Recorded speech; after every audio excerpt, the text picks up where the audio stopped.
Okay, welcome to Bridges of Belonging. This is conversation number 21 to kick off 2021, which is such a great opportunity given our new year, and looking forward to this new conversation with some incredible guests.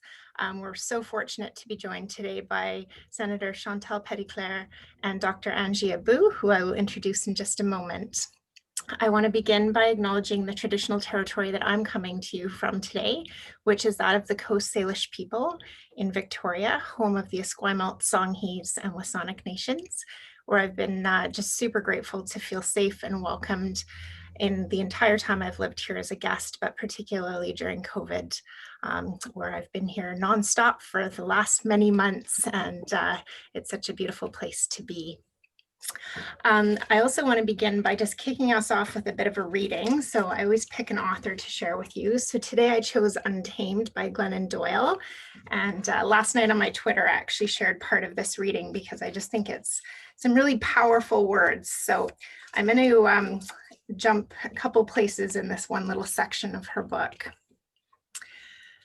So, broken means does not function as it was designed to function. A broken human is one who does not function the way humans are designed to function. When I think about my own human experience, what honest people have told me about their human experiences, and the experiences of every historical and contemporary human being I've ever studied, we all seem to function the same way. We hurt people, we are hurt by people. We feel left out, envious, not good enough, sick, tired. We have unrealized dreams and deep regrets. We are certain that we are meant for more and that we don't even deserve what we have. We feel ecstatic and then numb. We wish our parents had done better by us. We wish we could do better by our children. We betray and we are betrayed. We are lie and lied to.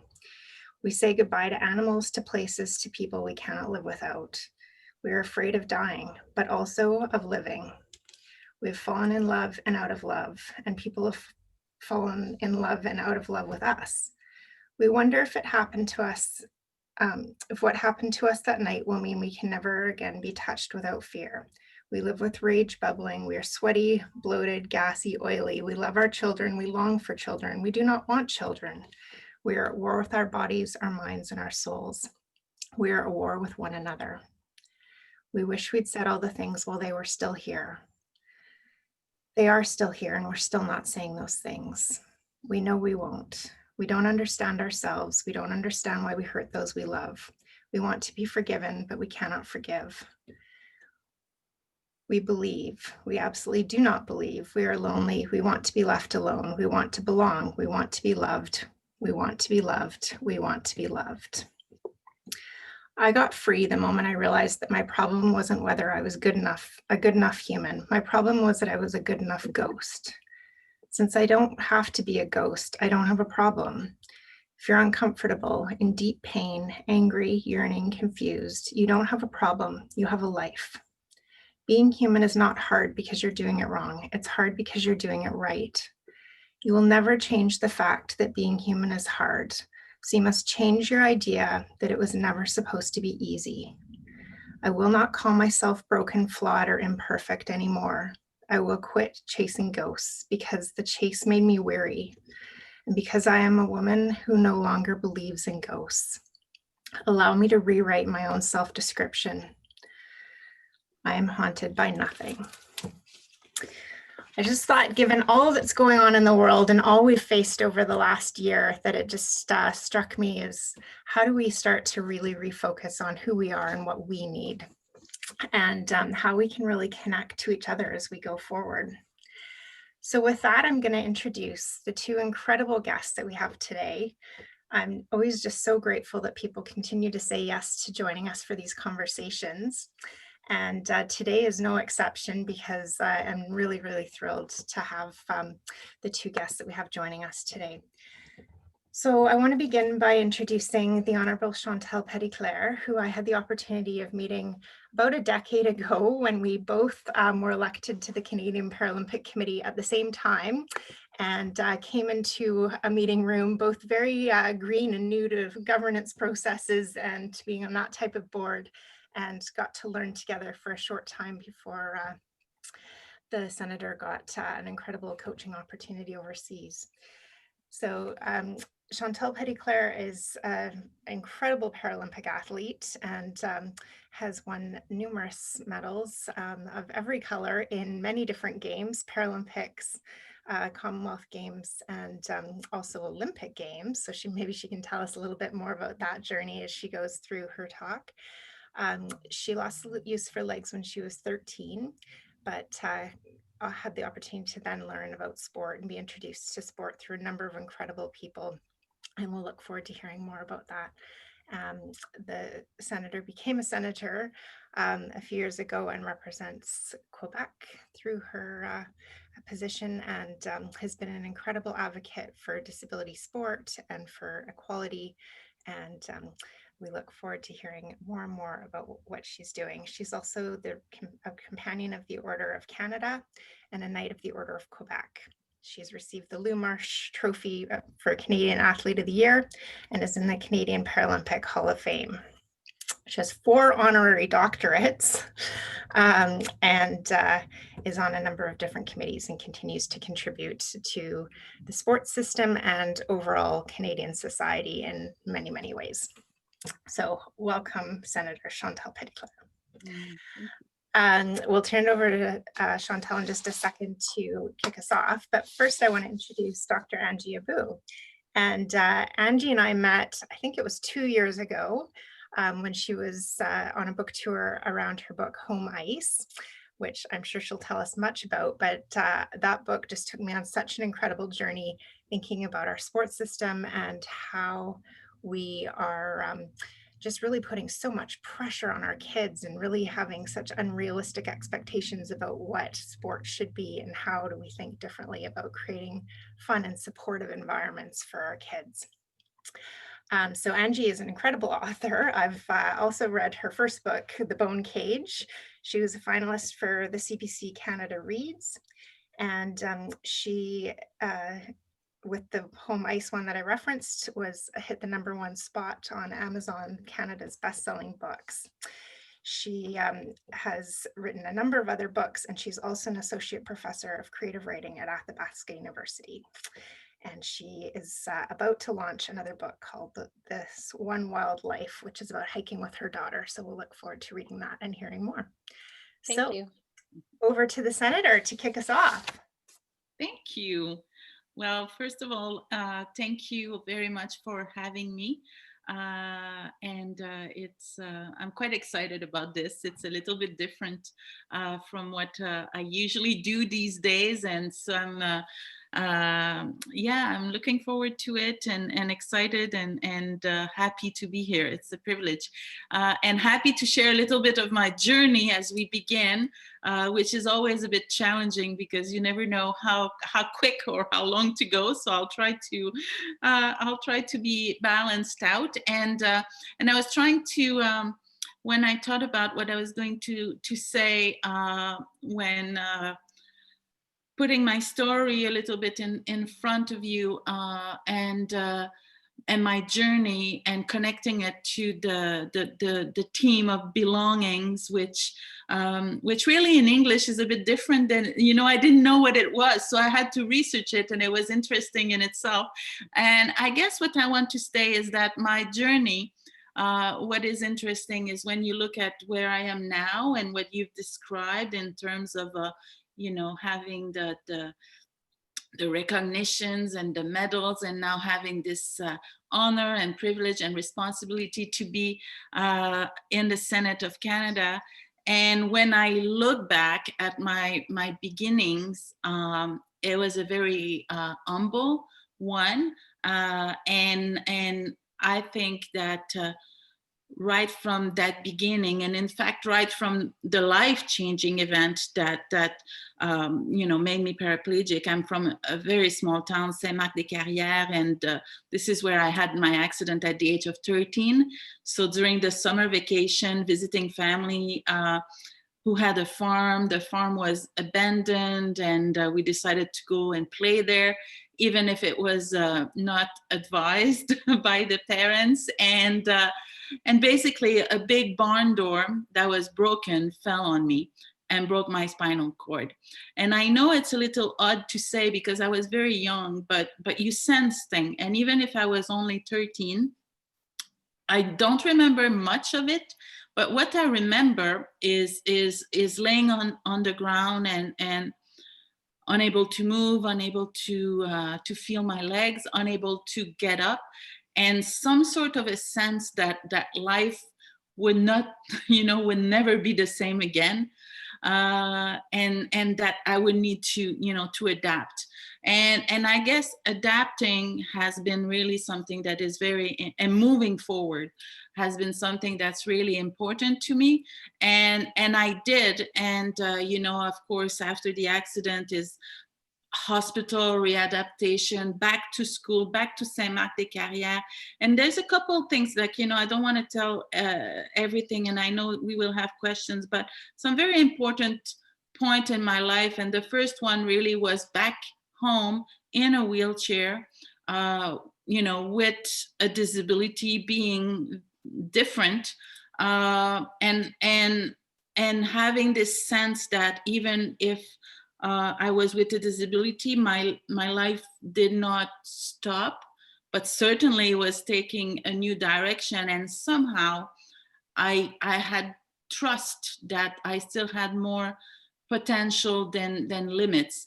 And very quickly I realized that one of these potential was sport, because my phys ed teacher, who did not have to do that, came to me and said, okay, and you have to remember, this was the beginning of the 80s. And so it was still the time where, quite frankly, they didn't know what to do with persons with disability in phys ed classes. And typically they would just send you to the library because they had no clue. And I was lucky that Gaston said, no, it's important. You need to be healthy. You need to be strong. And so I started swimming 3 times a week during lunch hour for 5 hours with Gaston Jacques, the phys ed teacher. And it really changed my life. And this is why, because I know we're going to be talking about maybe the Paralympics, but I wanted to talk about this because it was a life-changing event for me. For many aspects, because first in 5 years, well, I got strong, I got independent, I was able to use my wheelchair. It made me fall in love with sport. I had no idea that I had a passion for sport, that I had a potential, a talent.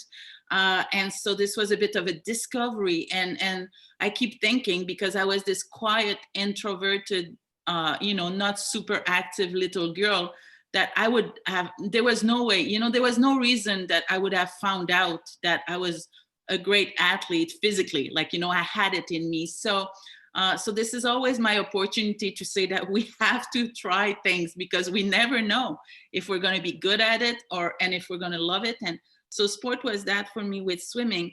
And I guess after 5 years, well, a couple of things. I was super independent. I was super active, healthy, ready for the next challenge in my life. And I think also, in French, they say to fight fire with fire. And I think at the time of my life where I was the most vulnerable, to answer to that with sport and physical activity was really the right answer. And I want to wrap up a little bit, because I know we're going to talk more with Gaston Jacques, because that's really the point I'm trying to make all the time when I think and talk about this period of my life, is that, when you're 13, 14, it's still the time of your life where you kind of, you still think you are the center of the universe, and that it's perfectly normal that a phys ed teacher come and swim with you 3 times a week during his own lunch hour for 5 years. And you don't really take the time to say thank you, because I don't know, you just think it's normal. And when I think back, well, I think it's amazing what he did for me, obviously. And more than that, I think it really shows he made a decision to have an impact in my life at the time of my life when I needed it the most.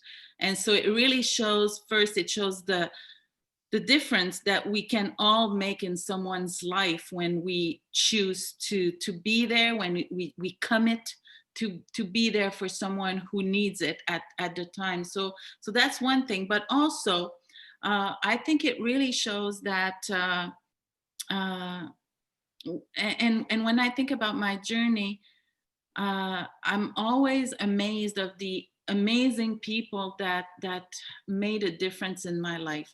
And it's always a question whether, do they happen to you? Do you choose them? Do you reach out? And when I think about Gaston, it's a bit of both, because he did open the door, but at 13, 14, just after an accident, living with this wheelchair, being the only one in a wheelchair, I think I could have said no. And somehow I said yes to what was offered to me. And it really changed my life. And I know we're going to be talking about belonging. And this was really my first experience as a newly person with a disability, to get a sense that I could still belong, even if I was, in that case, the only one in the whole town in a wheelchair. But because of sport, because of a shared passion, the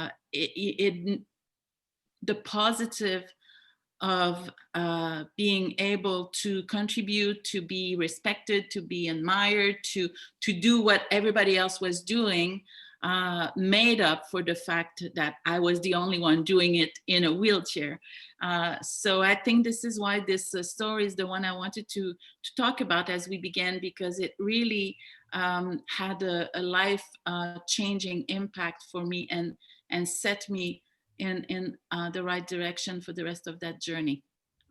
Yeah, what a beautiful way to start us off today, Senator. Thank you so much for that. And yeah, I will look forward to hearing more about Gaston as we go forward. I'm going to flip it over to Angie.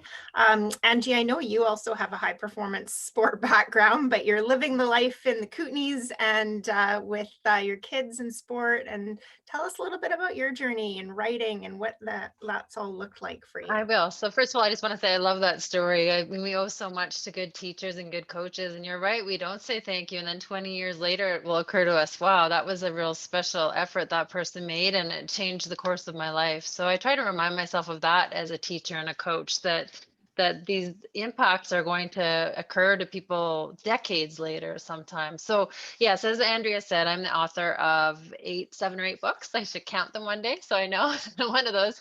And I wanted to be a writer ever since I was about 4 years old. I remember very clearly deciding to want to be a writer. And it was when I first fell in love with a book, and it was Dr. Seuss's One Fish, Two Fish, Red Fish, Blue Fish. And I thought, if I could do this for people, I love that book. I memorized it. So I always wanted to be a writer. But then when I got to high school, I kind of got a bit self-conscious, or it wasn't the cool thing to do or whatever. So I dropped it.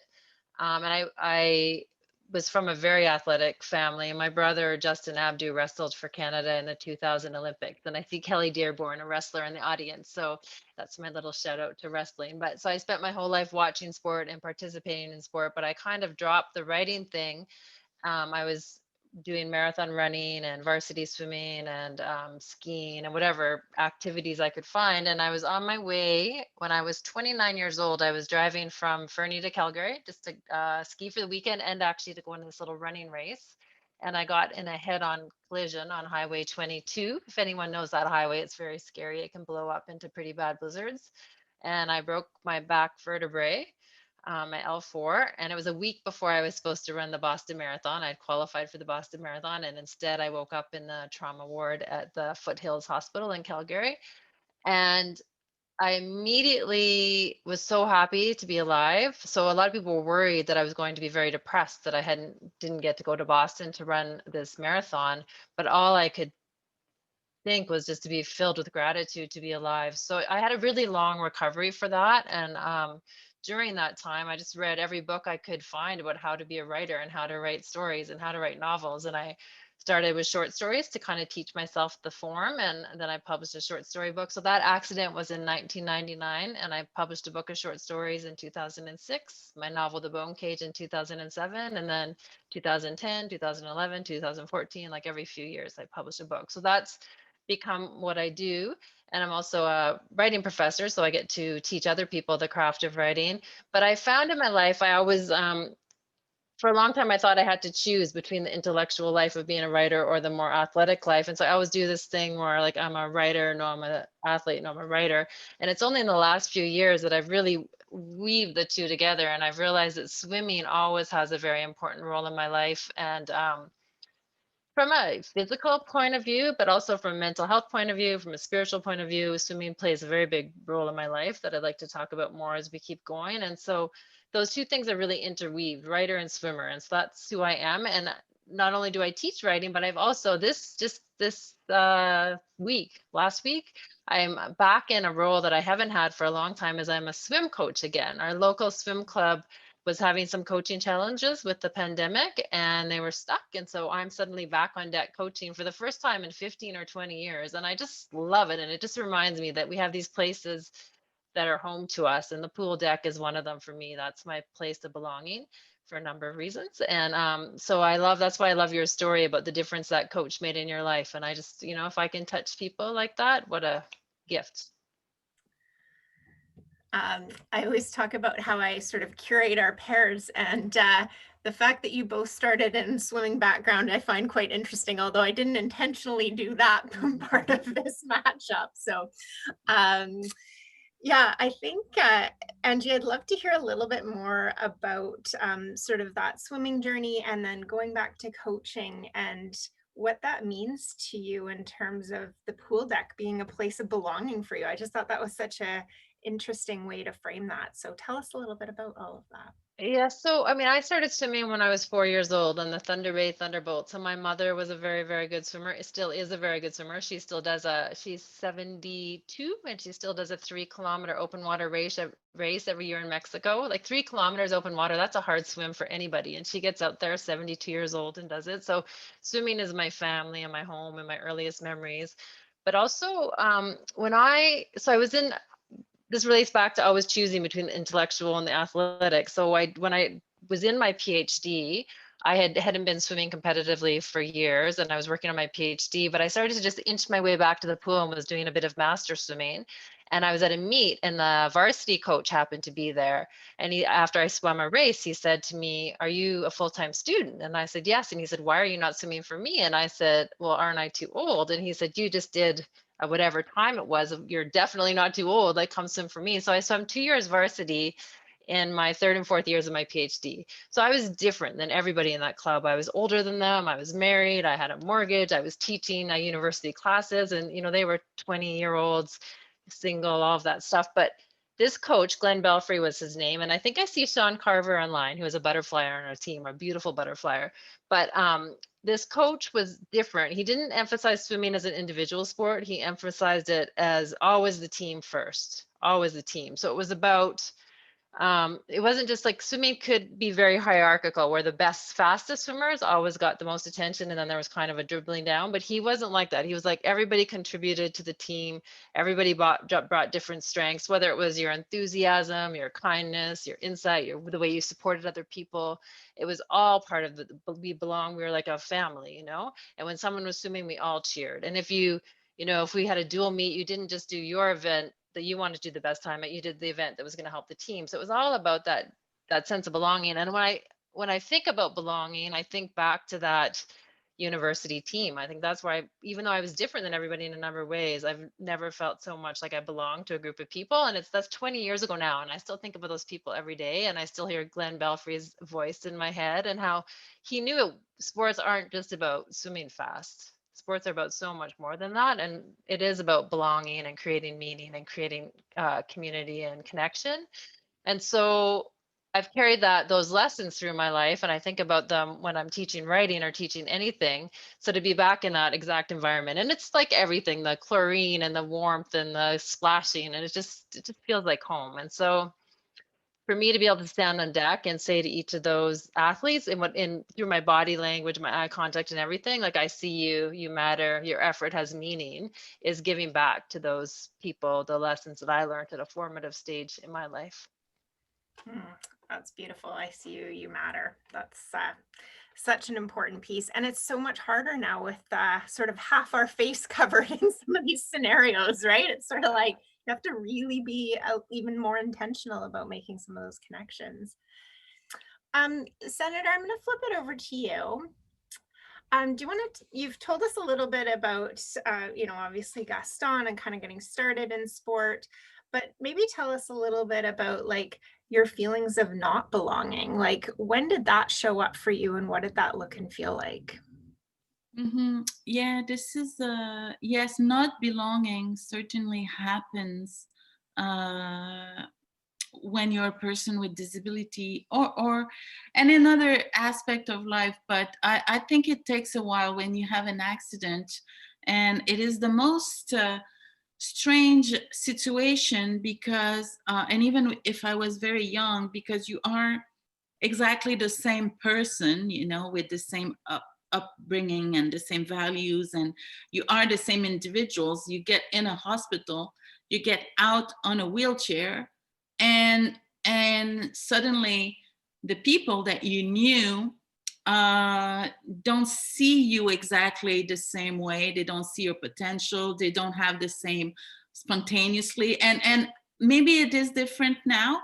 This was beginning of the 80s, and so I guess persons with disability did not have the same place and recognition, and so there was still a lot of doubts on what a person in a wheelchair could do, and a lot of assumption of what they could not do. So it was hard to feel that sense of belonging, because even if I did have some very close friend, I had Gaston, but the reality was, and I was a teenager, I was just entering being a teenager. And so this was the time where, you had a lot of activities and parties and, starting to date. And so it was tough. I think it was for the longest time. I just said, oh, it went well.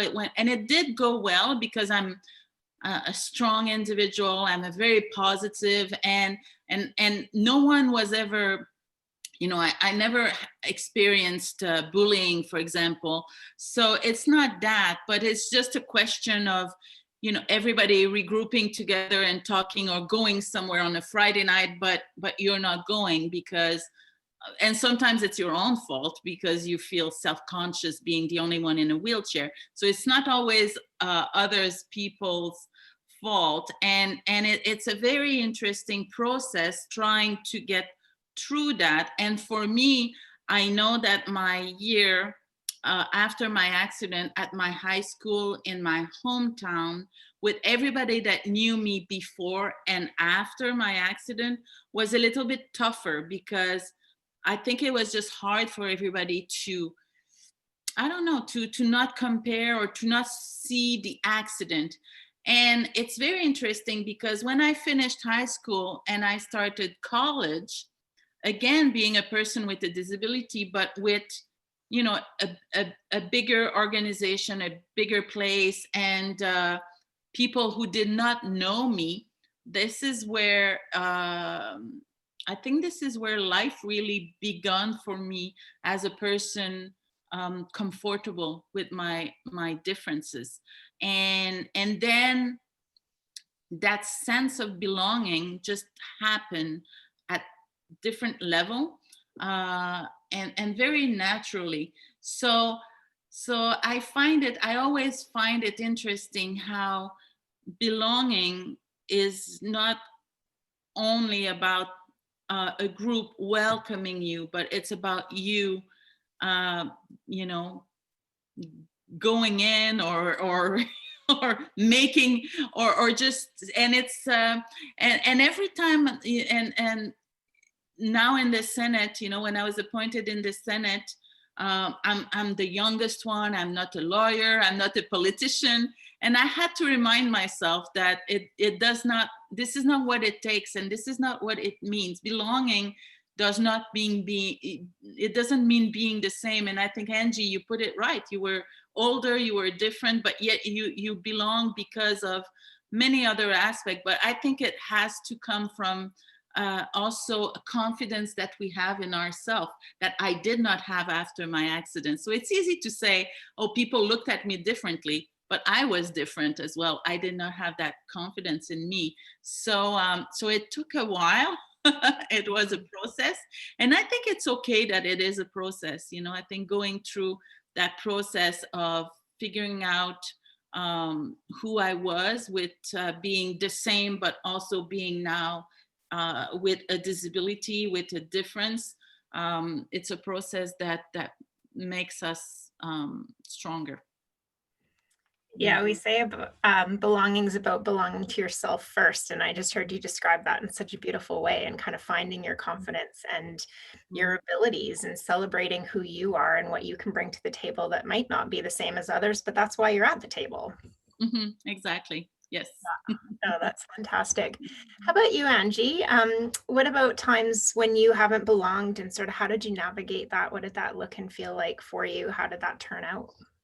Felt terrible, but I'll start as I'm not a fan of the way people behave sometimes on social media, and I think a lot of problems in our society can be traced back to this, intense polarization and judgment. And like most adults who have to spend time on social media as part of their profession, I've found myself on the bottom of a few pylons, either because I had unpopular opinions, or because of misunderstandings, or because I was misrepresented, or even because I made mistakes. But whatever the reason, it's very unpleasant. And so I've had that happen once in a major way in my professional community, and once in my local living community. And so it's almost the exact opposite of the experience I talked about when I was part of that varsity team that meant so much to me and still means so much to me, or the communities I try to create as a writing teacher or as a swimming coach.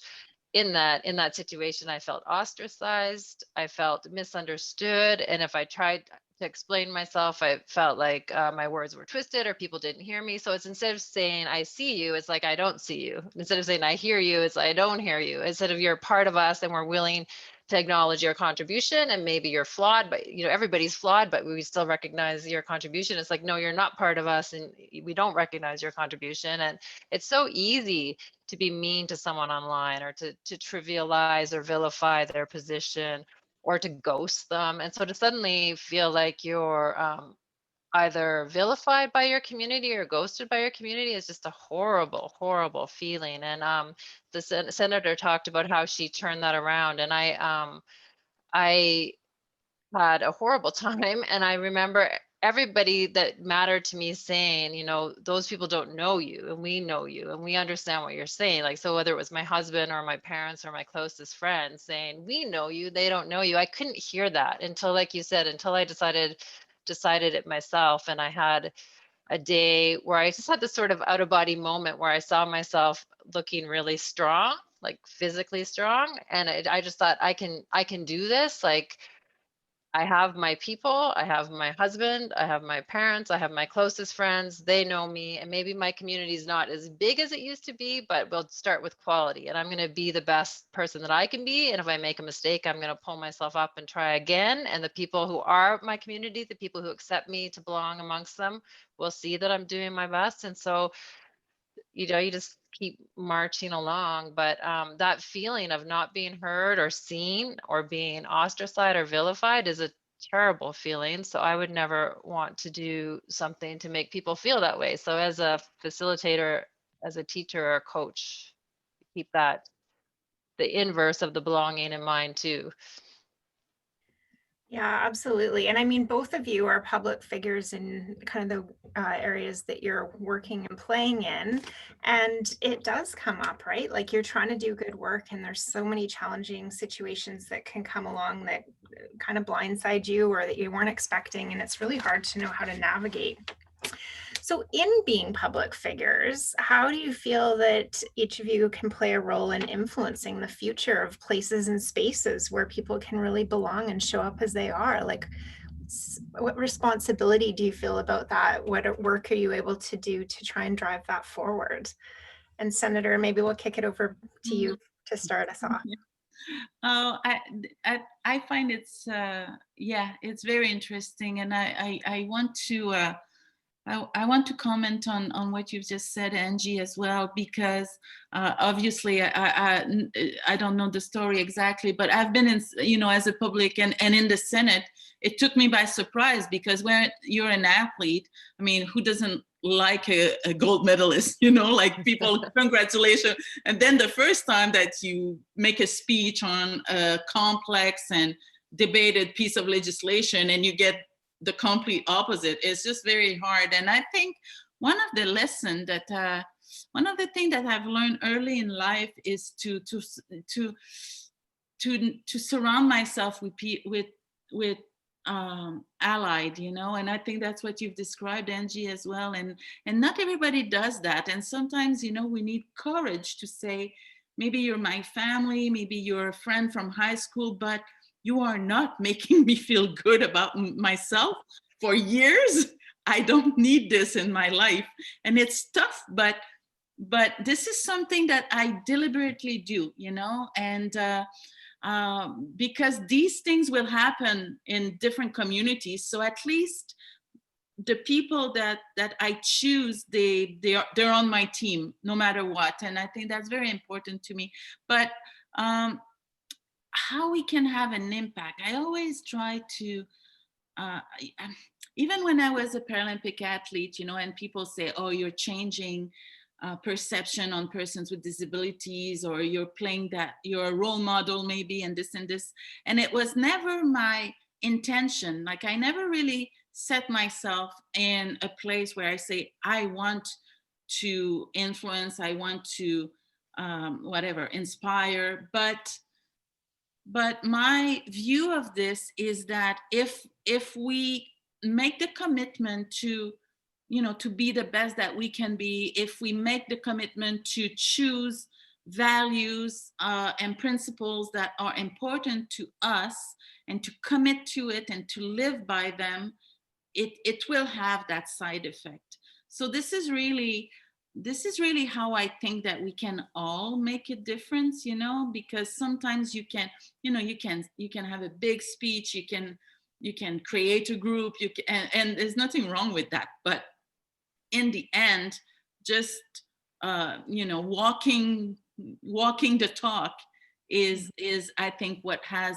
the biggest impact. And the people, I look around me and I'm really like a sponge, so absorbing everything good that I see, everything inspiring in friends and family and people that I don't even know. Like, I've always been a bit of a groupie of thing that inspire, and an individual that inspires me. And that this is really what works for me, is sometimes individuals that will have a transformative impact or lasting impact on my life. They don't even know about it, and they didn't even try. But just by, you know, being living by what they believe in and their value, and they do have that impact on me. So I think globally, if everybody just try to be a little bit better every day, it will have that snowball effect. But I might be very naive. Thank you, Senator. And yeah, I would agree. As long as they also, it's things that are good in the world, right? I mean, we've seen a lot of people that believe some things that are not so good in the world, especially lately. And it's just like, oh my gosh, how do we move through that? How do we understand each other better to find more positive ways forward?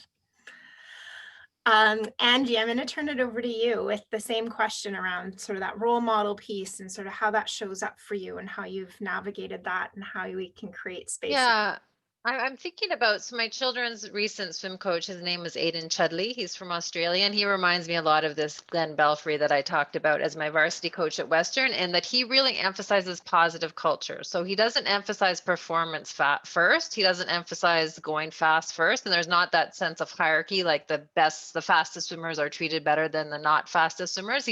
He really emphasized positive culture. So simple things like no electronics on deck. Everybody's cheering for each other when they're swimming, and you're paying attention to your teammates' races. You're congratulating each other during practice and recognizing each other's effort and contribution. And so, we're having fun. It's a positive environment. And from that, performance grows rather than emphasizing performance first. And so, I love that attitude, and I try to emulate it even in my when I'm teaching writing. And I think about it a lot in terms of human connection. I'm in a position to open doors for people or introduce people to the right someone who might help them out along their career. So when I have a writing student, my writing students often are very like nervous. They don't really think of themselves as writers yet. They wouldn't call themselves writers. And so I'd say, you're writing, so you're therefore a writer. And I try to do the same thing where I don't have things hierarchical in terms of these are the real writers and these are not yet writers. I try to, okay, we're all writing, we're all writers, we're all in this together, and emphasize community. So whatever I can do to introduce new writers to where their work might find a home, or where they might find other mentors, or where they might find other communities outside of our class, I try to open those doors. And so emphasize human connection and paths and networks. So that's one way. And then I'm always learning about this. I think we're at a time that we're emphasizing inclusion a lot, and I'm learning from people who are younger and more in tune with things than I am. And one of my new colleagues, Tobias Wiggins, I'm in a trans reading group that he's running, and he starts every meeting by having just kind of a moment of gathering ourselves, whether it's just, sometimes he leads us in breathing exercises or relaxation exercises. And he always starts everything by having us go around and introduce ourselves and say something about our accessibility needs. So we all are saying what we need from the hour, what we're expecting to get, and how we'd like to be addressed. And we all get our voice right at the start of the meeting. And it's a way of starting out a meeting with, okay, now we're all included. And so I'm always paying attention to how other people do these things and seeing what I can learn from them, but doing what I can to make sure everyone has a voice, everyone feels seen and heard, and everyone is making connections that are helpful and energizing to them. Yeah. Oh, that's fantastic. I love the learning journey of learning from others around how to be more inclusive. And thank you for sharing that very great example around that. One piece that struck me as you were describing the culture of the swimming coach that the swimming coach created was just sort of the complete opposite of what that was with your hockey experience with your and what you expressed in home ice. So do you want to maybe just talk about home ice a little bit and sort of how that came to be and why that was such an important piece of work to put out in the world? I have anxiety talking about that book because that's part of what led to my online abuse because, Yeah. not it's, and I didn't feel like I was being really critical of hockey. I felt like I was telling a personal story, my point of view as a mother. Let's have a look at youth sports. Here's a year in my life as a hockey mom. I'm going to weave in some research and just think about how we could all do things a little bit better. But my experience of hockey at quite a young age is the kids are really looked at in terms of, that hierarchy, who's the best, who's no good. And they're really made to feel, the research shows that in hockey, children are, they're doing tiered teams very young. And so very young, they get an idea of, well, I'm good enough and I'm not good enough. And by 13 years old, most kids have left hockey. A vast number of kids leave hockey at 13 because either they've been told already that they're no good before they've even hit puberty or had it grown into their bodies or anything. They've been told they're not good enough. So they quit before 13, or the kids who have constantly been told they're good since they're 5 are burned out. They haven't been allowed to play any other sports. They're totally specialized in hockey. They're doing winter hockey, spring hockey, summer hockey, fall hockey, and they're sick of it by the time they're 13. So instead, I mean, research would show that kids should play a variety of sports and maybe not even get tiered to a certain degree, and not that pressure way until after puberty. But that's not the way it's playing out in hockey, and that wasn't my experience of hockey. Funnily enough, so after the year that I wrote about, which was challenging, my son quit shortly after that because of kind of toxic locker room behavior. He just said, this is not fun anymore, I'm done. But now 2 years later, he's gone back totally of his own accord. And I didn't think he would play hockey again. When he came, he stormed out of the change room and he said, I hate this. This is not fun anymore, I'm done. And we were like, good, good, excellent, let's go home. But about a year later, he started missing the sport. He said it was fun, and I think maybe that was just a bad experience with that certain group in the locker room. And he said, I miss it. And we were like, well, maybe get a stick and go down to the pond. Like, we didn't think organized hockey was a chance again, opportunity. But this year he found, because of COVID, it's not very competitive and they're not doing games. So it's sort of recreational. So there was a team he was able to step back into, and he's loving it. He comes home every night like, that was awesome, and I scored a goal, and so made this joke. And it's just all about the kids and having fun and being active. So, that's redeemed hockey for us a little bit for now in this house. But oh my gosh, that's a great story. And isn't that interesting with COVID, right? I certainly know that we're seeing that across a variety of sports and activities. But yeah, just kind of taking that competition out, what a difference that can make in terms of the opportunity to play and letting kids play with their friends. Like, we really emphasize that on the swim team, because the kids this year aren't going to swim meets, which makes swimming, swimming's really hard work to not ever get to go to swim meets. I think we can all agree. So like, it's hard, but we're grouping the kids with their friends, even if they're maybe not quite the same speed, because it's really, the emphasis has to be on fun and friendship and community. Absolutely. Senator, do you want to weigh in on any of that? I do have sort of a next question for you, but I want to give you a chance to respond to any of that might resonate. Only to say that it's interesting and I agree. So I will not repeat. Yeah. So I do want to address, there is a comment in the chat box. It's not a question, it's more of a comment around being born with a disability versus acquiring a disability, and sort of that change in normality of your life as you go through that life-changing event, and what that perception of yourself is, and the perception from other people as you navigate that. So there's not a question there, but it is just sort of a comment. I just wanted to flag it and see if you had a response at all. Well, it is a very good comment, because and I don't know, I have not lived both experience, obviously, but it is true that it has to be completely different, because when you have an accident, you have a sense of who you are, and then it changes, and it doesn't change. There's a lot of different experiences, because you can be born with a disability, you can have an accident, you can also develop a disability that will evolve in the years. And I have friends like this who, they have something that, they walked 2 years ago, and now they're in a wheelchair, and they say the same thing. It's very interesting and challenging, because it's about how people look at you, and how, no matter how strong we are, we need others to define ourselves.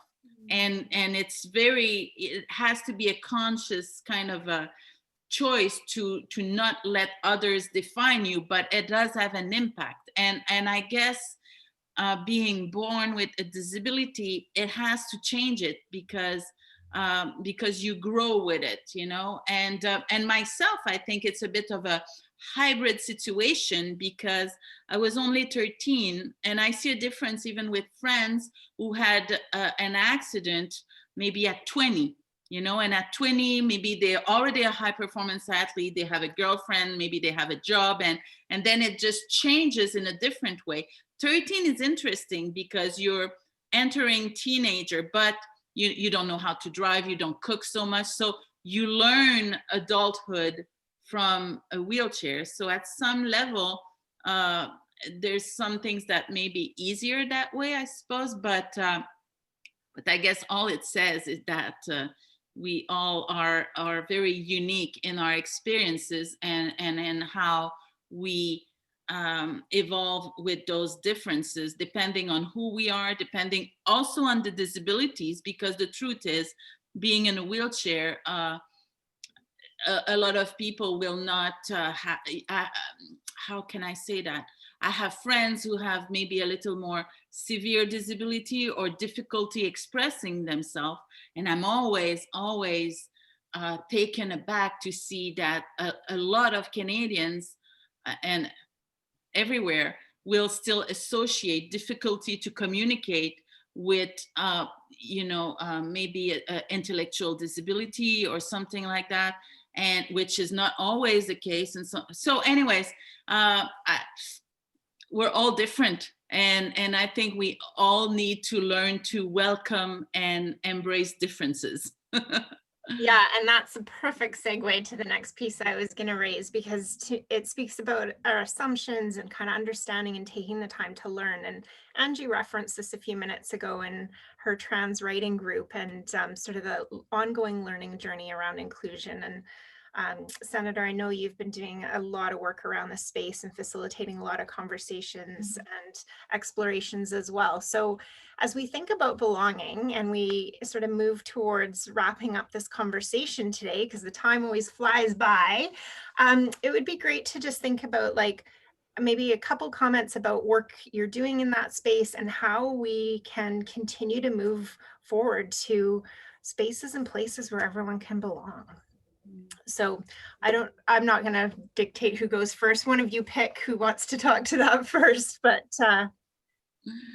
maybe I'll go first, because I won't add much to what I already said about what I learned from Tobias Wiggins about taking a moment and pausing and having everyone introduce themselves and talk about their accessibility issues, so you know how they want to be addressed, how they see themselves, what issues concern them right out of the gates. And then by having each person speak in a room that way, you have a moment to focus on them and absorb their energy and what they are contributing and see them fully. And there's ways that you can do that at every meeting, every coaching session, if I'm teaching. And I think we're getting much better at the Academy of recognizing what the Senator was saying about various disabilities are not a reflection of intellectual ability. So because someone might have trouble expressing themselves orally or written or whatever, we have various different ways of addressing all assignments so that everyone has a chance to demonstrate their strongest contribution. And I think the Academy is getting much, much better at doing that, letting people put their best voice forward or their best self forward, however that self is best represented. And Senator, what about you? I think this is very important. And if there's one thing that my work in the Senate has taught me, is that, there's many ways to tackle acceptance and recognition. One of it, I've come to the point where I think, awareness is very important. Self-work and deciding that we are respectful and welcoming and that we are embracing that conversation. It is very important. Having a legislative initiative to recognize the rights of individual is also one important part. I think they all connect together. For the longest time, I thought we could change the world with awareness campaign, and I think it does have its limit. I think at some point we need, whether it's persons with disability or any other community, we need to be able to recognize legally their rights, everybody's rights. And maybe from a personal perspective, I always try to think about differences as a strength. And no matter what that difference is, and different is me being different and like it goes every way. And when we acknowledge, and as an individual, sometimes I acknowledge that maybe, I don't know something. Maybe it's making me feel uncomfortable because I don't know it. And that's okay. What's not okay is to not have that that respectful conversation. And what's not okay is to not open our mind, our heart, our spirit. And I think once we begin to do that, we will be stronger as individuals. Like, it makes us better, it makes us stronger as persons, as organizations, as businesses, as communities, and as a country. So there is no downside to being open to differences.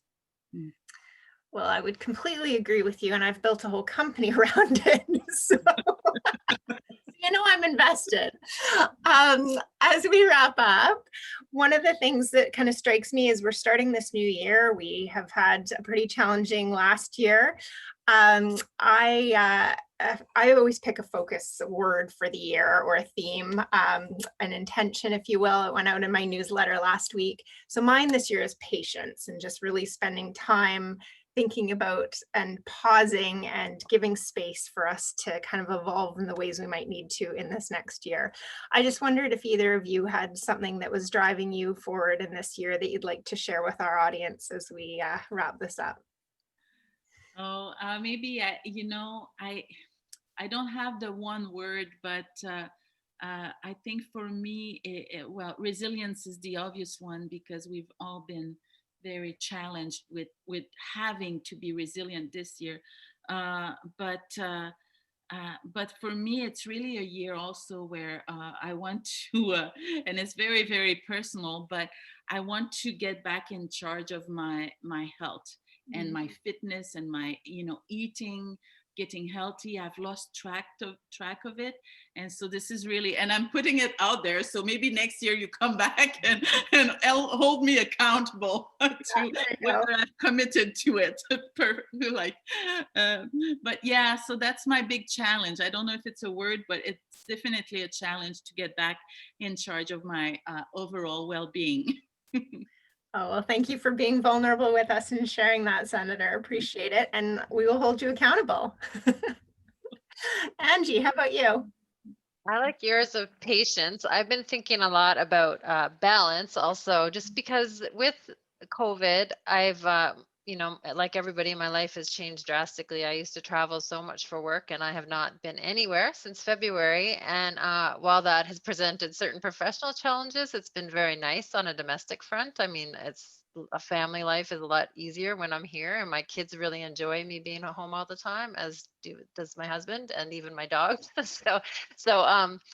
And it makes me wonder how much of that travel I had to do. I'm a very driven person from that swimming background. That 2-a-day practices teaches you to be driven. And so to keep mindful of, as hopefully the world slowly returns to normal, to make wise choices to try to maintain balance and put my family first, which I guess that's vulnerable to even say that. Maybe I wasn't always putting my family first, but it's just really nice. Home life is really nice when I'm home. And so I think we all can ask ourselves, we gave up everything all at once.